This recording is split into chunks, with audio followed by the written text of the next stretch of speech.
Hello and welcome to another edition of Brass Reflections. It's good to have you with us. Somewhat surprisingly, for the first time in 34 episodes of Brass Reflections, we feature the music of Dr. Kenneth Downie as we consider one of his devotional meditations.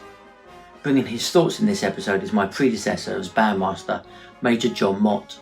John continues to be a very active and keen member of the band, and I for one very much value his support and encouragement, which now comes from his seat on the second trombone bench.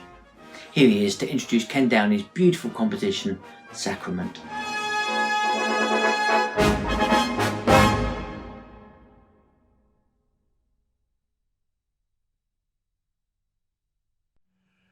Albert Orsborn was the 6th General of the Salvation Army, elected in 1945, and he was rightly called the Poet General.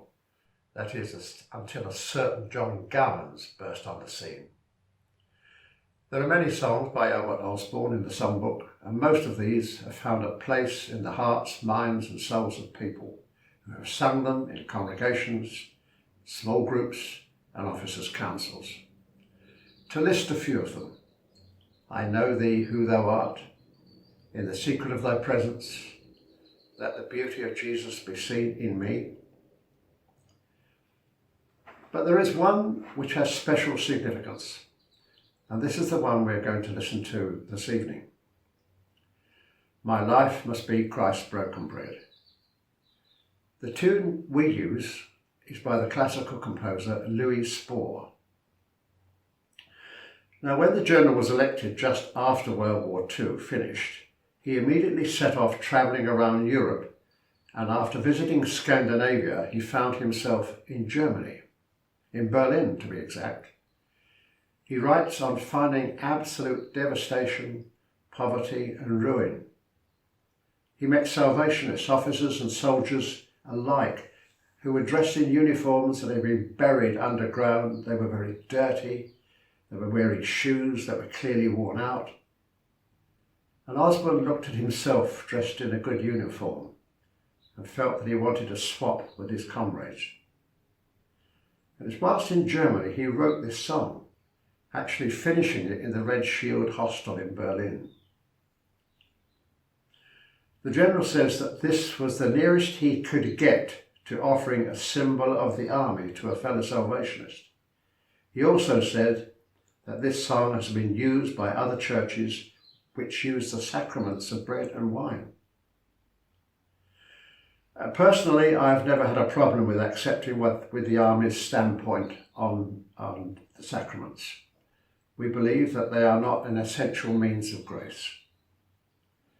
But it's not necessary to delve further into the theological doctrines to understand and feel the depth of Osborn's words when matched with Ken Downey's treatment of his song, which has some lovely shapes and often delicate poise.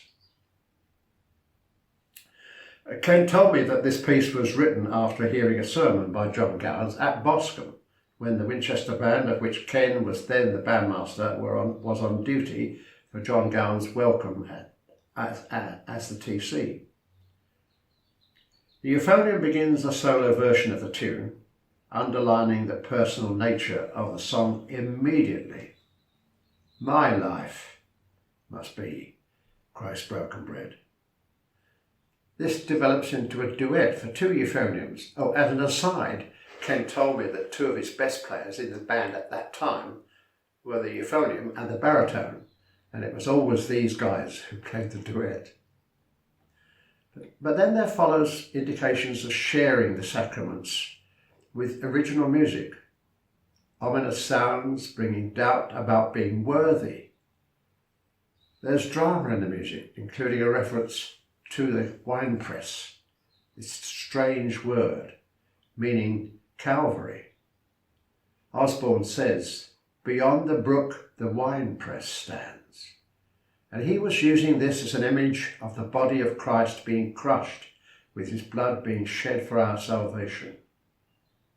The music illustrates this with a heavy beat and then another lone voice with a direct indication of where the listener may go, resolve the whole of love's demands to give. The third verse begins with a prayer and a new key, the realization of being able to share in his grace by being willing to bury self and in that to be with God and Jesus in heaven. There's no big finish, although Ken did say that he later added an organ part to the quiet ending. Kenneth Downie is a Scot by birth and educated in Greenock and Durham University. He became a specialist music teacher, culminating as head of music at Poole Grammar School down in Dorset, before leaving his position to move into the jewellery business in 1976. He has over 60 published pieces, many of which have been recorded. And in 2001, he was appointed creative consultant by the Music Ministries Unit, where as well as continuing to write for the Army, he was active in encouraging a new generation of composers. This band, our band, has played many of his pieces: West Winchester Revival, Guide Me, O Thou Great Jehovah, The Joy Bringer, Stars of the Morning. But Ken's larger pieces are really expansive. A couple of them, Kingdom of Heaven, Prince Salt Variations. He was featured in 1999 as a composer in the New York staff band's Profile Night, as was our own Martin some years later.